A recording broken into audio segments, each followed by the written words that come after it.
ये देखो भाई, लेक मलावी, दुनिया की सबसे ज्यादा प्रकार की मछलियां जिस लेक में पाई जाती है, उधर से कुछ लोकल मच्छी पकड़ के लाए। सामने फिलहाल जो आप देख रहे हो एक आइलैंड, उस आइलैंड में हम जाने लग रहे हैं जो कि लेक के बीचों बीच सिचुएटेड है। और इतनी गरीब कंट्री जिधर लोगों की सैलरीज महीने की मुश्किल से 2-3 हजार रुपए होती है, उधर के लोग 120-30 रुपए का पेट्रोल कैसे अफोर्ड कर पा रहे होंगे। 8 जने जाएंगे इस किश्ती में बैठ के, और कोई लाइफ जैकेट वगैरह कुछ नहीं दे रखी, किसी को तैरना ना आता तो बाकी बस उम्मीद कर रहा हूँ कोई मगरमच्छ ना आ जाए इधर। और दोस्तों, मलावी देश में सबसे बड़ी प्रॉब्लम है तेल की, यानी कि फ्यूल। इधर फ्यूल नहीं मिलता, घंटों घंटों तक लाइन में लगना पड़ता है, 5-5 दिन की वेटिंग चलती है।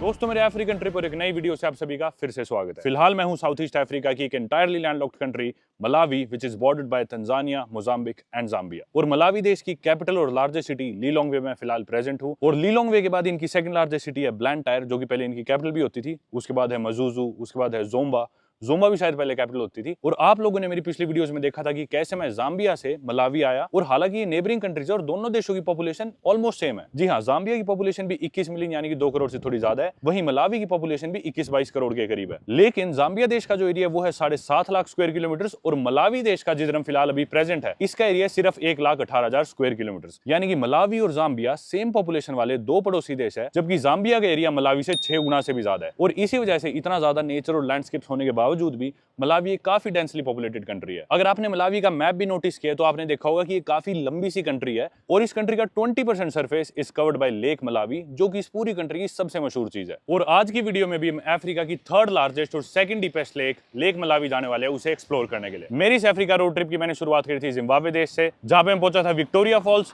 और वो एक्सप्लोर करने के बाद हमने बॉर्डर क्रॉस करी थी जाम्बिया देश के लिए। फिर हम चले गए थे जाम्बिया देश के बिल्कुल एक दूसरे कोने नॉर्थ ईस्ट में उनके नेशनल पार्क्स और जंगल्स को एक्सप्लोर करने। वहां रह के हमने देखी जाम्बिया या अफ्रीका की वाइल्ड लाइफ। शेर, तेंदुआ, एलिफेंट, बफलो, जिराफ, ज़ेब्रा, सभी जानवर हमें देखने को मिले। और वो देखने के बाद बॉर्डर क्रॉस करके हम एंटर कर गए थे मलावी, जिसकी बॉर्डर मुझे काफी दिक्कत हुई थी। इस गाड़ी में जाने वाले शायद लेक मलावी। मेरे साथ में बाबकिन, जो कि मेरा दोस्त है बेल्जियम से। तो मैंने और बाबकिन ने पहले वेस्ट अफ्रीका साथ में एक्सप्लोर करा था, अब हम ईस्ट अफ्रीका करे और सदर्न अफ्रीका। हमें ट्रिप स्टार्ट हालांकि बोट्सवाना से करना था, पर बोट्सवाना ने मेरे को वीजा ही नहीं दिया, ई वीजा। साउथ अफ्रीका ने भी ई वीजा नहीं दिया, पता नहीं क्या चलता रहता है, अभी तक अप्रूव ही नहीं हुआ, महीने हो गए अप्लाई करे, पता नहीं क्या दिक्कत रहती है इनको अपने पासपोर्ट से। मलावी की बॉर्डर पे मेरे को काफी परेशानी हुई थी क्रॉस करते हुए, जब मैं जाम्बिया से मलावी आया था। पर एनीवे, अब हम चलते हैं लेक मलावी एक्सप्लोर करने के लिए। देखो, वैसे तो गर्मी लग रही होगी आपको देखने से कि कितनी तिखी धूप है, और हालांकि जाम्बिया में 2-3 दिन पहले जब हम थे जंगलों में 40 डिग्री टेम्परेचर था, पर इधर ना 10 डिग्री कम है टेम्परेचर। हालांकि मलावी छोटा देश है, पर इसके एल्टीट्यूड्स बहुत बड़े हैं, मतलब काफी ऊंचे हैं। तो क्योंकि हम ऊंचाई पे है तो हवा थोड़ी ठंडी चलती है, और यहाँ पे टेम्परेचर है 29-30 डिग्री, 10 डिग्री का फर्क है। चलो बैठते हैं। Thank you for the Coca Cola, did you bring this for me? Oh my God, but how would I drink it? It's empty. No. Wait, how are you by the way? Okay, I'll use your glasses then. Thank you. No brakes, only gas.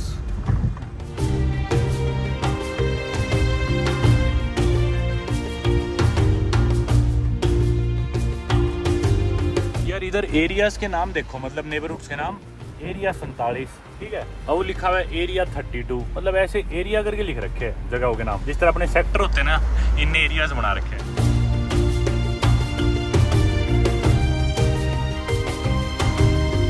दोस्तों, Malawi की capital city Lilongwe से सलीमा का रास्ता 2 घंटे का है। सलीमा वो town है जिसके नजदीक है लेक मलावी। और आप लोग जैसा कि जान चुके हो कि मलावी पूरी दुनिया की सबसे लीस्ट डेवलप्ड और गरीब कंट्रीज में से एक है। लेकिन ये जो हम हाईवे देखने लग रहे हैं, ये काफी शानदार है और काफी रिसेंटली बना है, 1 साल पहले ही चाइनीज ने हाईवे बनवाया था। और दोस्तों, मलावी देश में सबसे बड़ी प्रॉब्लम है तेल की, यानी कि फ्यूल। इधर फ्यूल नहीं मिलता, घंटों घंटों तक लाइन में लगना पड़ता है।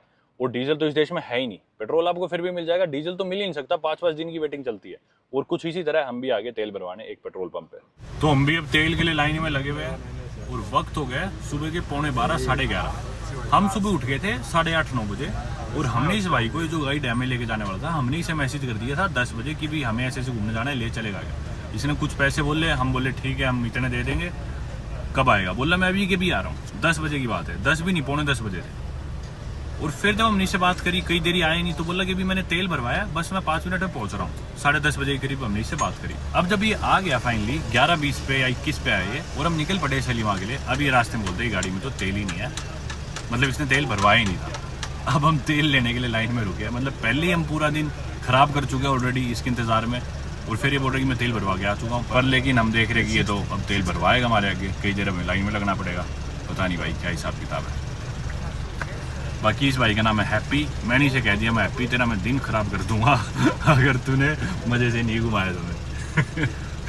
यस हैप्पी, या don't make me sad else I will make you sad. एक चीज मैंने नोटिस करी है कि ना अफ्रीका में लोगों से ठंड बर्दाश्त ही नहीं होती। हालांकि गर्मी है इतनी, पर थोड़ी सी भी मौसम ठंडा हो जाए लोग टोपियां पहन लेंगे, जैकेट पहन लेंगे। इस भाई को भी देखो कितनी गर्मी में ऊपर टोपी लगा के पहनने बैठा है। चलो नंबर 8 हो गया। मुझे तो लग रहा था कई घंटे लग जाएंगे। पेट्रोल है फिर भी पेट्रोल मिल जाता है। शहर में रुकते तो ज़्यादा टाइम लगता है, शहर से बाहर निकल के लेने लग रहे हैं भाई। चलो किसी तरह नंबर 8 हो गया फाइनली। ये है रेट 2530 क्वाचा 1 लीटर का। दूसरी साइड थी हमारी टंकी तो मोड़ के ला रहे हैं। मलावी की करेंसी है दोस्तों क्वाचा, और क्वाचा के साथ ना एक बहुत इंटरेस्टिंग स्टोरी है। अब मैं आपको बताता हूँ कि इसकी वैल्यू कितनी है। अगर आप नेट पे ऑफिशियल रेट देखोगे ना तो आपको दिखेगा 1 इंडियन रुपी में 20 पॉइंट कुछ क्वाचा होते हैं, और 1 US डॉलर में आपको दिखेंगे 1750 के करीब क्वाचा। लेकिन जब आप इस देश में आओगे और इस देश में US डॉलर के बदले पैसे एक्सचेंज कराओगे तो आपको कुछ और ही रेट मिलेंगे। कारण ये है कि इस देश में फॉरेन करेंसी की फॉरेक्स की बहुत ज्यादा कमी आ गई है, और US डॉलर के बदले क्वाचा एक्सचेंज कराने पे आपको मिलते हैं ब्लैक मार्केट के रेट। ये प्रॉब्लम काफी देशों में, स्पेशली उन देशों में जिधर फॉरेक्स की कमी हो। लेबनान में अपन ने ये चीज देखी है, म्यांमार में देखी है, थोड़ी बहुत इथोपिया में भी है। मोस्टली जो भी ऐसी कंट्रीज है जिधर कोई क्राइसिस चल रहे हो या फिर अंडर डेवलप्ड कंट्री हो, वहाँ पे इस तरह की प्रॉब्लम देखने को मिलती है। और टूरिस्ट के लिए जो डॉलर्स लेके आते हैं उनके लिए देश काफी सस्ता पड़ता है। तो अगर मैं US डॉलर के बदले क्वाचा यहाँ पे चेंज कराऊंगा तो मुझे ऑलमोस्ट 40% ज्यादा पैसे मिलेंगे। अब जैसा कि आपने देखा कि 1 लीटर तेल था 2530 क्वाचा का, जो कि ऑफिशियल बैंक रेट के हिसाब से बनता है $1.5 का। और इतनी गरीब कंट्री जिधर लोगों की सैलरीज महीने की मुश्किल से 2-3 हज़ार रुपये होती है, उधर के लोग 120-30 रुपए का पेट्रोल कैसे अफोर्ड कर पा रहे होंगे। पर क्योंकि हमारे गाइड को हम डॉलर में पैसे पे करने वाले हैं तो उसे $1 के बदले मिलने वाला है 3150 क्वाचा। तो उसको ये तेल पड़ने वाला है $0.25 के करीब, यानी कि 65 रुपए 1 लीटर के। तेल डल गया और आई होप मेरा बैग आगे पड़ा, कोई ठा के तो नहीं ले गया। नहीं यही है। चलो भाई, चारों तरफ से गाड़ियाँ मोटरसाइकिल आने लग रही है तेल भरवाने के लिए। बुरा हाल हो रखा है। हाईवे से हट के वापस हम मलावी के कच्चे रास्तों में आ गए। दोनों तरफ लेकिन नेचर के बढ़िया नजारे हैं। कल जब जाम्बिया से हमने एंटर करा था मलावी में तो उस समय भी सड़कें कुछ ऐसी ही थी। ऐसा हाईवे तो मेरे को पहली बार यहीं पे कैपिटल सिटी में ही देखने को मिला, लीलोंगे में, ये जो चाइनीज ने बनाया था। इधर स्ट्रीट लाइट्स भी लगी हुई थी सरप्राइजिंगली, वरना मुझे कहीं भी पूरे देश में अभी तक स्ट्रीट लाइट्स नहीं दिखी थी। बाकी मलावी के लोग ना काफी फ्रेंडली और बढ़िया है। और एक मैंने काफी इंटरेस्टिंग चीज देखी, सबसे ज्यादा मजा आता है यहाँ पे जब सड़क पे जा रहे हो ना तो दुकानों के नाम पढ़ने में, दुकानों के, बिजनेसेस के, सुपरमार्केट्स के। जब आप नाम पढ़ोगे ना, नाइयों के, किसी भी चीज की दुकान हो, इतने मजाकी, इतने मजेदार फनी नाम होते हैं ना भाई। कुछ भी, जैसे कल मैंने देखा 2 मिस्ड कॉल्स लिख कर बाहर, अंकल्स प्रॉमिस सुपरमार्केट, या फिर गिफ्ट शॉप, ऐसी इतने मजाकिया नाम होते हैं। भी रास्ते में शायद अपने को देखने को मिलेंगे, मैं आपको दिखाऊंगा। मलावी देश के लोग काफी इजी गोइंग और शांत है, हंसमुख से है। वेस्ट अफ्रीका में जैसे होता था कि वीडियो बनाना काफी मुश्किल होता था, लोगों से बात करना या कुछ भी, लोग काफी एग्रेसिव हो जाते थे वेस्ट में। पर ईस्ट और सदर्न अफ्रीका में मैंने ये चीज रियलाइज नहीं करी बिल्कुल भी। लोग काफी मजेदार है, देख के एकदम हंसते हैं, ग्रीट करते हैं, सड़क पे चलते चलते बात कर लेंगे। हालांकि नेशनल लैंग्वेज या फिर ऑफिशियल लैंग्वेज यहाँ की इंग्लिश है, पर लोकल लोग अपनी अपनी लैंग्वेजेस यूज करते हैं बोलने के लिए। सबसे ज्यादा कॉमनली यूज लैंग्वेज मलावी में है चेवा, उसके बाद है टुम्बुका, याओ, टोंगा, सेना। और जाम्बिया में भी आपने देखा होगा कि इस पार्ट में जाम थे, वहां पे भी टोंगा लोग थे, टोंगा भाषा बोलते थे वो। ऑब्वियसली ज्योग्राफिकल लोकेशन के हिसाब से सिमिलरिटीज तो आती है। और यहाँ के डेमोग्राफिक्स या लोगों की बात करें तो वो भी सिमिलर है। जो मैंने लैंग्वेजेस गिनाई वो लैंग्वेज बोलने वाले एथनिक ग्रुप्स यहाँ पे पाए जाते हैं। स्क्रीन पे आप चार्ट देख पा रहे होगे, प्रीडोमिनेंटली चेवा है, उसके बाद फिर टुम्बुका, याओ, सेना, टोंगा, ये जो भी है ये सारे आगे। और जैसे कि आप लोग शायद ऑलरेडी खुद से अज्यूम कर चुके होंगे, क्योंकि यहाँ की ऑफिशियल लैंग्वेज है इंग्लिश, मलावी देश एक ब्रिटिश कॉलोनी थी। जी हाँ, इस एरिया में ना पहले अफ्रीका के किंगडम्स हुआ करते थे, फिर यहाँ पे फाइनली ब्रिटिशर्स आए और इस एरिया को कॉलोनाइज कर लिया 1891 में, और इधर का नाम रख दिया गया न्यासा लैंड। लेकिन फिर फाइनली 9 जुलाई 1964 में इस न्यासालैंड को आजादी मिली ब्रिटिशर से, और इस देश का नाम न्यासालैंड से चेंज करके कर दिया गया मलावी। भाई जस्ट हमें यहाँ पे पुलिस ने रोका और इसलिए मैंने कैमरा बंद कर दिया था। लेकिन यार रोका, लाइसेंस मांगा, लाइसेंस दिखाओ, और ऐसे सलूट मारा पुलिस वालों ने, पैसे नहीं लिए। नहीं, वेस्ट अफ्रीका में तो चाहे आपके पास कागज पूरे हैं नहीं है कोई मतलब नहीं है, पैसे दो और जाओ। ये चीज अच्छी लगी यार। वैसे तो काफी करप्ट देश है मलावी, काफी गरीब देश है, मतलब बहुत सारी कमी है देश में, मैं क्या क्या गिनाऊं। लेकिन ये चीज मेरे को ठीक लगी कि मतलब ऐसे परेशान नहीं करा बिल्कुल भी। फिर भी ना यहाँ पे एक कोड वर्ड है, उसे बोलते हैं फैंटा। जी यहाँ पर लोग फैंटा नहीं आती इंडिया में जो पीते हैं। आप कहीं भी फंस जाओ मलावी देश में, पुलिस ने पकड़ लिया, कोई भी आप चीज कर रहे हो, सही है गलत है, बचने के लिए उसे बोल लो फैंटा। इसका मतलब कि पैसे दे दूंगा, मेरे को परेशान मत कर, और चुपचाप कुछ पैसे पकड़ा और निकल जाओ। ये बात मुझे यहाँ के लोकल लोगों ने बताई है। और पुलिस से बचने की एक ट्रिक भी है यहाँ पे। अब जैसे हम हाईवे पे जाने लग रहे हैं तो क्या होगा कि अगर हम यूँ जानने की भी आगे कहीं पे पुलिस का चेक पॉइंट है या नहीं है, तो गाड़ी में से जो भी गाड़ी चलाने लग रहा है इंसान, वो अपना हाथ बाहर निकाल लेगा और हाथ बाहर निकाल के ऐसे इशारा करेगा अगर सामने जो गाड़ी वाला आने लग रहा है, सामने की साइड से आने लग रहा है, उसे पता है वहाँ पे पुलिस है नहीं है, तो वो क्या करेगा, वो भी ऐसे हाथ करेगा, इसका मतलब पुलिस नहीं है। लेकिन अगर वो हाथ ऐसे करता है, इसका मतलब आगे वहाँ पे पुलिस का चेक पॉइंट है, नाका है, और तुम पहले ही सावधान हो जाओ या कोई और रास्ता ले लो। और क्योंकि ये वैन्स वाले सवारी बिठा बिठा के ऐसे थोड़े बहुत पैसे बनाते हैं, अगर ये हर थोड़ी दूरी पे पुलिस को पैसे खिलाने लग जाए तो इनके कोई पैसे ही नहीं बचेंगे यार। मतलब रिलेटिवली छोटी कंट्री होने के बावजूद और इतनी गरीब कंट्री होने के बावजूद आप नज़ारे देख रहे हो और लैंडस्केप्स कितने डाइवर्स है। मतलब एक समय तो ऐसे लग रहा है मानो रेगिस्तान में आगे। ये देखो ऐसे मिट्टी के घर दिखते हैं जब, फिर बीच में इतनी हरियाली दिख जाएगी मानो पता नहीं किसी रेन फॉरेस्ट में आगे, फिर ये ऐसी ऐसी पहाड़ियाँ इतनी सुंदर सुंदर देखना, मतलब सारे ही नज़ारे देखने को मिल रहे हैं और काफ़ी सुंदर लैंडस्केप्स है यार, ज़बरदस्त। मतलब सुंदर तो बहुत है यार कंट्री।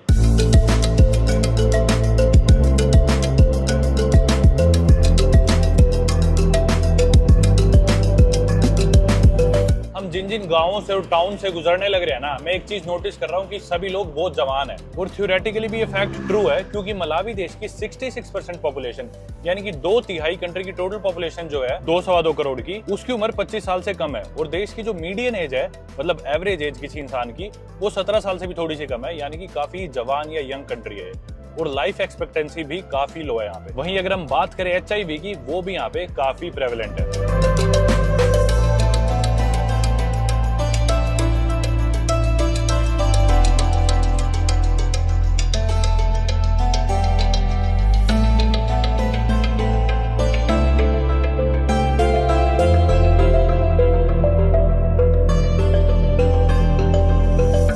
चुका है सलीमा शहर, मतलब लास्ट बड़ा टाउन तो यही है। अब यहाँ से भी लेकिन लेक तक का सफ़र आधे घंटे का है। लेक पे भी खूब सारे छोटे छोटे गांव टाउन्स हैं, तो हम सेंगा की तरफ जाने लग रहे हैं, जो कि सीधा है यहीं से। Mister quick car wash, Malik ice factory, हलाल बुचरी, ये है भाई सलीमा शहर के कुछ नज़ारे। हालांकि लेक के नज़दीक बड़ा शहर ही है, पर मतलब लग ऐसे भी रहा है कोई छोटा सा टाउन ही।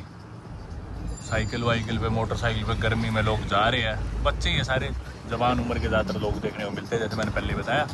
बड़ी उम्र के भी है, पर देखो बच्चे बहुत ज़्यादा है, सारे छोटी छोटी उम्र के। कोई सिर पे रख के कुछ लेके जाने लग रहे हैं, देखो पता नहीं क्या रखे इसमें। मतलब जवान ही लोग दिख रहे हैं देखो, मोस्टली कम उम्र के 20s में, या फिर कुछ तो टीन्स है, कुछ बड़ी उम्र के भी है। कौन सा लॉज है? चिकुंगू लॉज के बाद गाने बज रहे हैं। कातुली एंटरप्राइज, ये इन्होंने लोकल भाषा में चेवा में लिख रखे हैं नाम इधर दुकानों के ज़्यादा। कहीं जो इंग्लिश में होते हैं ना भाई, बहुत ही मजाकिया होते हैं, मज़ा आ जाता है पढ़ पढ़ के उन्हें नाम भी। वंडर शॉप, लीकर हट, ये क्या है? ये अब लोकल चेवा भाषा ही आ गई। ब्लू वाटर्स, ये तो चलो आम ही दिख रहे हैं थोड़े। Agro marketing centre, national bank. ये क्या बेच रहे भाई? अच्छा, पानी की खाली प्लास्टिक की बोतलें इतनी सारी, इसमें पता नहीं भर के बेचते हैं क्या। टायर रखे हुए हैं यहाँ पे, कुछ भीड़ इकट्ठी हो रखी है। शीशा देखो गाड़ी का कितना मस्त है पीछे वाला। और एयरटेल को मान के हर जगह पहुँच रखा है अफ्रीका में, खूब इन्वेस्टमेंट कर रखी है। फ्रेंड्स ने भी कर रखी है इन्वेस्टमेंट तो। ईशो electronics, junior Joseph shopping centre,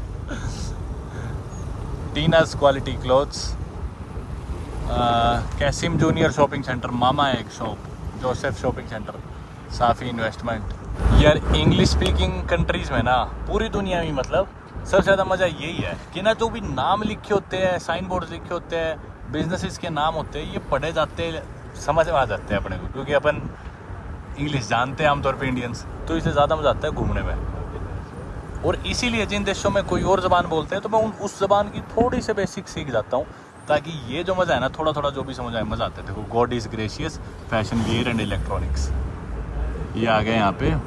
मस्जिद एक, मदीना हार्डवेयर। वो देखो बूज क्या लिखा हुआ है, सपितवा बूज डैन। ये साथ में चर्च भी आ गया एक, वहाँ पे मस्जिद था, एक यहाँ बराबर में चर्च आ गया। मलावी देश की मोस्टली पॉपुलेशन वैसे क्रिश्चियनिटी को ही फॉलो करती है, प्रोटेस्टेंट्स है, यूँ मान लो 83-84% यहाँ के लोग। लेकिन इस्लाम भी एग्जिस्ट करता है, 13-14% लोग यहाँ पे मुस्लिम्स हैं। बाकी जो 2-3% लोग बचे वो किसी धर्म को नहीं मानते या फिर थोड़े बहुत और रिलीजन। लेकिन क्रिश्चियनिटी की बात करें ना, जैसे मैंने बताया ज़्यादातर लोग क्रिश्चियंस ही है। तो दुनिया की सबसे रिलीजियस कंट्रीज में से है क्या मलावी? अगर यूं कहा जाए कि भी सबसे ज्यादा डेडिकेटेडली या फिर रिलीजियसली क्रिश्चियनिटी को कोई देश मानते हैं तो उनमें से है क्या मलावी? और डेविड लिविंगस्टोन जब यहाँ पे आए थे, ये एरिया एक्सप्लोर कर रहे थे, जिनके नाम पे जाम्बिया का लिविंगस्टोन शहर भी पड़ा था, जिन्होंने विक्टोरिया फॉल्स भी ढूंढा था, तो वो जब इस एरिया में आए थे ना, तो यहाँ पे उन्होंने क्रिश्चियनिटी वगैरह फैलानी शुरू करी थी। और आज के दिन ये मलावी लोग बहुत ही ज्यादा मानते हैं, मतलब भगवान में, जीसस में, क्रिश्चियनिटी में, एकदम कट्टर क्रिश्चियन है। चिपीकू। और मुझे लग रहा है शायद इस इलाके में हो सकता है शायद क्रिश्चियन से थोड़े ज़्यादा मुस्लिम लोग, क्योंकि ये अपने को एक और मस्जिद देखने को मिल गया थोड़ी सी दूरी में। ये मारेंगे भाई आज, गाड़ी ठोक के ही मानेंगे। कनाडा काउंजिका रिटेलर शॉप, वोरा एंटरप्राइज, ये तो किसी इंडियन की लग रही है। कुछ कपड़ों की दुकानें यहाँ पे, साथ में रेलवे ट्रैक है। और अभी अभी एक दुकान गई, उस पर लिख रखा था 99% अमेरिकन क्लोथ्स। कपड़े यहाँ पे जो भी मिलते हैं मोस्टली यूज्ड ही मिलते हैं, अमेरिका से आते होंगे काफ़ी। तो साफ लिख रखा दुकान पे 99% अमेरिकन है हमारे। पुराने तो है लेकिन अमेरिका से आए हो, अमेरिका के लोगों के। लेकिन हम नज़दीक तो आ गए और पिछले 2 घंटे से गाड़ी में बिल्कुल सन्नाटा था, क्योंकि गाइड देरी से आया था और हमारी से थोड़ी बहुत बहस होगी, हमने से थोड़ा सुना भी दिया था। तो कोई भी किसी से नहीं बोल रहा था, बस मैं वीडियो बनाया जा रहा था। लेकिन अब मैंने गाइड से पूछ लिया कि भाई इस इलाके में है ज़्यादा मुसलमान, तो इसने बताया कि भाई हाँ, लेक के जो नज़दीकी इलाके हैं उधर ज़्यादा मुस्लिम है। और आप लोग देख भी सकते हो कि भी कैसे यहाँ पे औरतें थोड़ी ज़्यादा कंजर्वेटिवली ड्रेस्ड है। यार ये तो किसी रिजोर्ट में ले आए मैं, बीच रिजोर्ट में। इधर तो भाई रिजोर्ट वालों ने अपना वो कर रखा है खुद का एरिया, इनकी किश्ती विश्ती बहुत ही। तो बोल रहे थे कि भी 20,000 क्वाचा की एंट्रेंस है, जिसमें से 15,000 क्वाचा आप बार पे यूज़ कर सकते हो या फिर इधर खाना खा के, और 5,000 वैसे एंट्रेंस होगी। हम बोले मैं तो पब्लिक वाले में ले चल, इसमें नहीं जाना मैं। देखना यार छोटे छोटे बच्चे कैसे यूँ ईंट लेके लगे हुए हैं। इधर से ही कोशिश कर रहे हैं हम निकल जाए पब्लिक एक्सेस की तरफ। ये ईंटें साइड में रख रहे हैं। हालांकि वैसे तो लैंडलॉक्ड कंट्री है पूरी एक, पर आप देखो पूरी बीच वाइब्स देती है मलावी देश इस लेक की वजह से, क्योंकि काफी बड़ी लेक है ना, यूं लग रहा है मानो बीच है सामने। गाड़ी से उतर के अब फाइनली जाने लग रहे हैं हम लेक की तरफ। और शहर में तो गर्मी इतनी नहीं थी, 29-30 डिग्री टेम्परेचर था। यहाँ पे असली गर्मी तो ये देखो, एक ये किश्ती मिट्टी में भरी हुई पड़ी यहाँ पे धूप इतनी तीखी पड़ने लग रही है और टेम्परेचर भी है 36-37 डिग्री सेल्सियस। और ऊपर से क्योंकि हम लेक के बिल्कुल बराबर में है तो उमस बहुत ज्यादा है हवा में, और तीखी धूप मुंह पे लग रही है सीधा। असली गर्मी तो यहाँ पे महसूस हो रही है। और इस इलाके में आसपास इतनी ज्यादा पहाड़ी भी नहीं थी, एल्टीट्यूड भी मुझे लग रहा है कम हो गया। कुछ बच्चे यहाँ पे मच्छी पकड़ने लग रहे हैं। बच्चे पानी में से नहा के बाहर निकले और यहाँ पे हम लेंगे किश्ती इस लेक में घूमने के लिए। तो ये है दोस्तों मलावी देश की सबसे आइकॉनिक जगह, अफ्रीका की 3rd लार्जेस्ट और 2nd deepest lake, lake Malawi. और यही वो लेक है जिसमें पूरी दुनिया में सबसे ज्यादा प्रकार की मछलियां पाई जाती है। जी हाँ, लेक मलावी में 1000 से ज्यादा स्पीशीज है फिशेस की। वहां पे जाने लग रहा बाबकेन और हमारा गाइड। ये इतने लोग क्यों इकट्ठे हो रखे? अच्छा मच्छी पकड़ लाया। अरे पैर में मेरी मिट्टी घुस गई, पैर जल गए। अरे भाई बहुत गर्म मिट्टी है यार। ये इस जाल में मच्छी पकड़ के लाए होंगे। देखना कितनी मच्छी पकड़ रखी है, कैसे फेंकने लग रहे हैं। ये देखो भाई, लेक मलावी दुनिया की सबसे ज्यादा प्रकार की मछलियां जिस लेक में पाई जाती है, उधर से कुछ लोकल मच्छी पकड़ के लाए हैं और कैसे मछलियां फेंकने लग रहे हैं। अब ये जो मछली है पहले जाल में से निकाल के इधर फेंकी, ये सभी उठा के डाल रहे हैं उस टब में बेचने के लिए। छोटे छोटे बच्चे देखना यार, 10-10 साल के भी नहीं होंगे, इसमें से निकाल रहे मछलियां जो जाल में फंसी हुई है।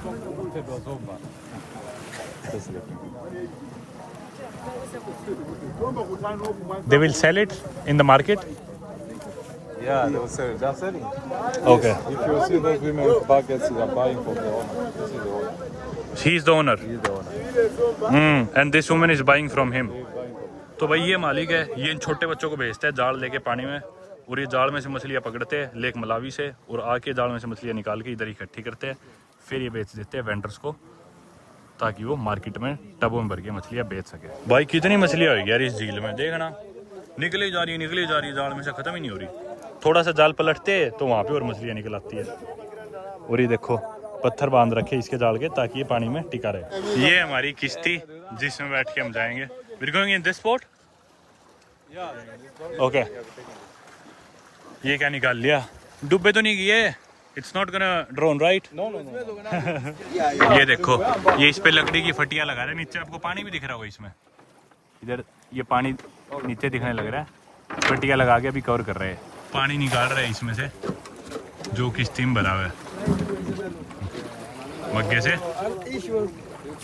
डुबा के मारने का। और कितनी गर्मी है यार, देखना टोपी पहन रखी है, इनसे ना ठंड नहीं बर्दाश्त होती बिल्कुल भी। ठंड तो है ही नहीं, बल्कि पता नहीं सारी जगह यही मैंने देखा है पैटर्न इनका। चलो भाई वक्त आ गया है अपनी बर्कन स्टॉक भिगाने का और किश्ती में चढ़ने का। अरे भाई मान गए यार, उस्ताद मान ही गए, तेरी हिम्मत को मान गए। चप्पल नहीं भीगने देगा मेरी। It's okay bro, thank you. थोड़ी तो भीग गएगी।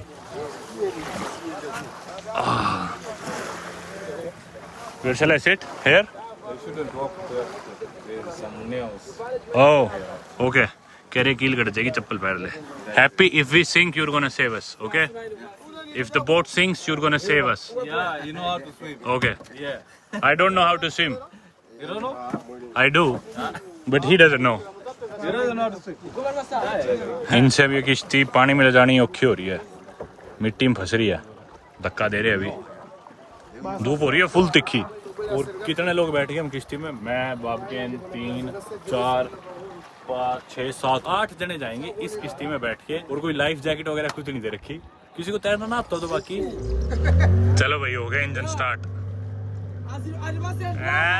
मान गए। वैसे वाइल्ड लाइफ बहुत मशहूर है इस पार्ट ऑफ अफ्रीका की, और सारे जंगली जानवर देखने को मिलते हैं। पता नहीं इसमें मगरमच्छ है ही नहीं, क्योंकि पीछे हम जाम्बिया वगैरह में जाते पास में, और वहाँ पे तो जितनी भी नदियाँ लेक्स होती थी मगरमच्छ होते थे काफी। Are there crocodiles in it? Crocodiles very few. Okay, है भाई मगरमच्छ, पर इसमें कम है यार। वैसे नजर दौड़ाना, कितनी बड़ी लेक है यार, दूर दूर तक पानी ही दिख रहा है।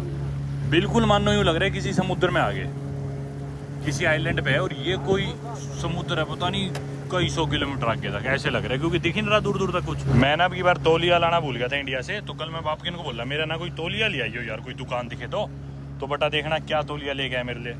ये वो बच्चे सुलाने वाला नहीं होता है, देखो इसमें बच्चे का सीट डाल के बच्चा सोता है, वो ले आया मेरे लिए। कोई नहीं, पर मैं अभी बच्चा ही हूँ। Good night. कुछ ऐसे नज़ारे भाई लेक मलावी के, अफ्रीका की सेकंड डीपेस्ट लेक जैसा कि मैंने बताया, और इसके डीपेस्ट पॉइंट की गहराई 700 मीटर से भी ज्यादा है। जी हाँ, इतनी गहरी लेक है, लेकिन फिर भी ये पूरे अफ्रीका की सबसे डीपेस्ट लेक नहीं है। सबसे गहरी जो लेक है अफ्रीका की वो है लेक तंगनयिका, जो कि DRC, तंजानिया, बुरुंदी और जाम्बिया ये 4 देश आपस में शेयर करते हैं। और लेक मलावी सेकंड डीपेस्ट है, साथ ही थर्ड लार्जेस्ट भी, जैसे मैंने बताया। और सबसे लार्जेस्ट लेक जो है अफ्रीका की वो है लेक विक्टोरिया, जो कि कीनिया, तंजानिया और युगांडा आपस में शेयर करते हैं। लार्जेस्ट लेक है लेक विक्टोरिया, उसके बाद है लार्जेस्ट की बात करें तो लेक तंगनयिका, और थर्ड लार्जेस्ट है लेक मलावी। डीपेस्ट की बात करें तो डीपेस्ट है लेक तंगनयिका, और सेकंड डीपेस्ट है लेक मलावी। और भाई सही में बिल्कुल एंटायरली लैंडलॉक्ड कंट्री है, मैं पहले ही बता चुका, पर एकदम ऐसे बीच लाइक एक्सपीरियंस आने लग रहा है। सामने फिलहाल जो आप देख रहे हो एक आइलैंड, उस आइलैंड में हम जाने लग रहे हैं, जो कि लेक के बीचों बीच सिचुएटेड है। हालांकि लेक काफी बड़ी है, पर इधर आप देख सकते हो सामने वो आइलैंड, जो कि मेरे ख्याल से यहाँ से 10 मिनट और दूर होगा। अभी हम उधर पहुंचने लगे।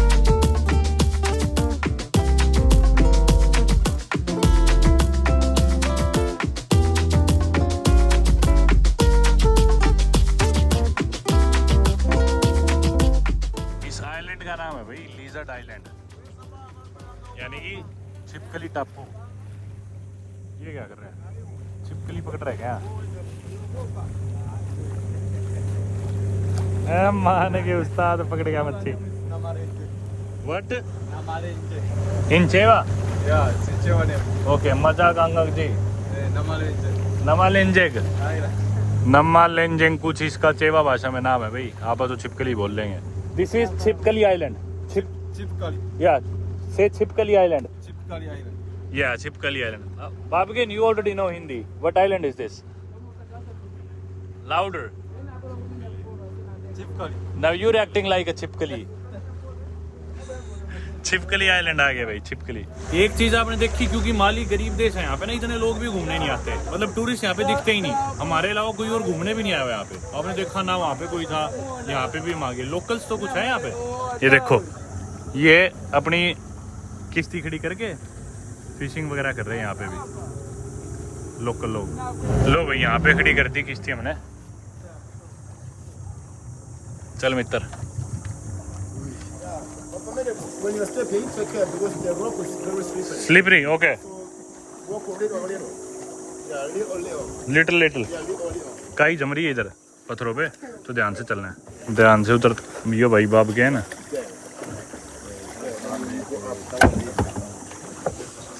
Is it too slippery? Yeah, just put your leg here a little bit. Okay चलो पहले थोड़ी सी हाइक कर लेते हैं इस आइलैंड पे, ऊपर चढ़ते हैं, फिर तैरेंगे नीचे इधर इस लेक में।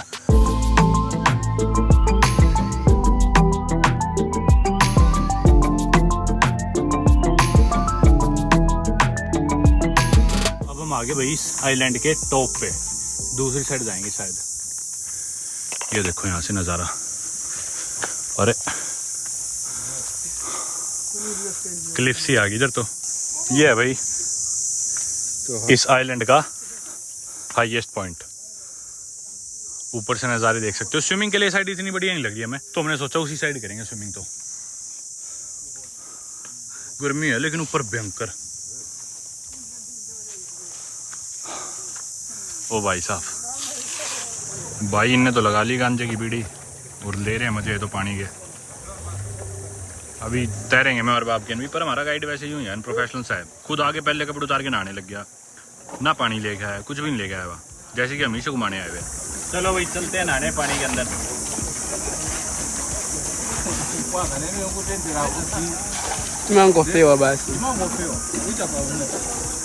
बस उम्मीद कर रहा हूँ कोई मगरमच्छ ना दे इधर। चलो भाई दोस्तों मैं जा रहा हूँ अब दूर, बाय बाय।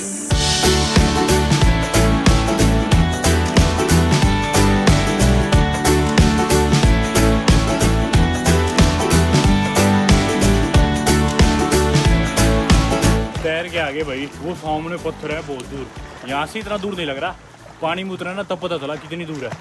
हमने सोचा था पत्थर तक जाएंगे हालत टाइट हो गई यार पत्थर तक पहुंचने में। वो देखो उधर है वो पत्थर, उधर तक गए तैरते हुए, देखना उस पे। यहाँ से फिर भी नहीं लग रहा इतनी दूर नहीं है, पानी में जाए बाद पता चला कितनी दूर है। आ ही नहीं रहे, पहुँच ही नहीं रहे, कई देर लग गई। वापस जाने लग रहे हैं दोस्तों किश्ती में दोबारा बीच की तरफ।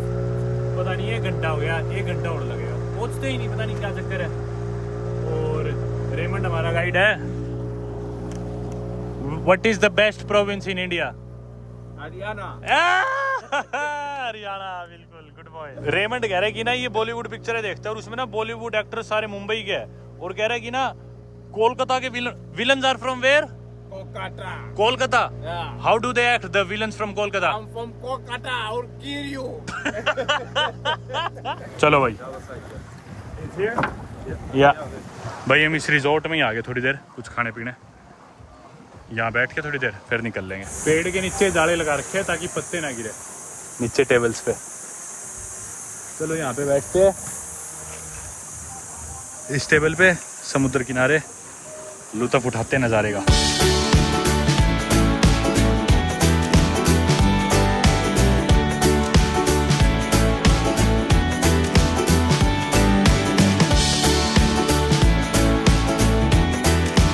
यहाँ पे भाई बापगन का जेट स्की करने का मन कर गया, तो हमने रेट पूछ लिया वैसे ही, तो बोले 10 मिनट की जेट स्की के 5000 क्वाचा, यानी कि ब्लैक मार्केट के हिसाब से तो $2 भी नहीं हुए। 150 रुपये में 10 मिनट की जेट स्की, इतनी तो पूरी दुनिया में कहीं भी नहीं है। मैंने लास्ट टाइम करी थी मेरे ख्याल से एल सैल्वाडोर में करी थी, वहाँ पे थी आधे घंटे की, पता नहीं $20 थी, $30 थी, मेरे याद नहीं, क्या पता $50 भी हो, और वो भी सस्ती थी। यहाँ पे तो हद से ज्यादा सस्ती यार, पता नहीं कैसे इतनी कम। भाई हमारी गलती होगी, कंफ्यूजन हो गई थी, 5000 नहीं था, वो बोल ही ऐसे थे 55,000, पता चला 45,000 बोल रहे थे। बाद में बापगंज जाके जब पैटर्न लगा तो 45,000 को अच्छा की थी यार, मतलब फिर भी इतनी महंगी नहीं थी। इस साइड देखना, ये सारे लोकल लोग नहाने लग रहे, इधर खेल रहे पानी में। कुछ यहाँ पे सोवेनियर्स बेचने लग रहे हैं, ये देखो हिप्पोपोटामस, हाथी, कुछ और जानवर इस तरह के। सदर्न अफ्रीका और ईस्ट अफ्रीका के बाकी देशों की तरह मलावी की वाइल्ड लाइफ भी काफी रिच है। एनिमल किंगडम के जो बिग 5 जानवर माने जाते हैं, जिसमें आता है लायन, लेपर्ड, राइनो, बफलो और एलिफेंट, वो 5 बिग 5 एनिमल मलावी में पाए जाते हैं। और मलावी देश में 9 नेशनल पार्क है। इस पे लिखा है मलावी। भाई फ्रिज मैग्नेट देख रहे थे। How much for this one? This one 5,000. 5,000 Yeah. Depends on Malayan quite now. Our value. and this one same. साथ वाले इस रिजॉर्ट में आके बैठे हम, बापगन मेन्यू देखने लग रहा है। यहाँ पे पूल भी है, आगे लेक है ओबियसली जिसमें हम नहा चुके, इधर पूल भी, इधर नहाना हो तो इधर ये कॉकटेल्स बेच रहे हैं दारू के साथ, फ्रूट वगैरह वो सारी चीज़ें। और उधर मैग्नेट वाले को मैंने बोल दिया वो मैग्नेट तैयार कर, लकड़ी की थी, मैं बोला इसके पीछे मैग्नेट चिपका दे फ्रिज पे लग जाए ताकि वो तैयार कर रही तरह। ये आ गया भाई अपना गाइड, इधर उधर भटक के।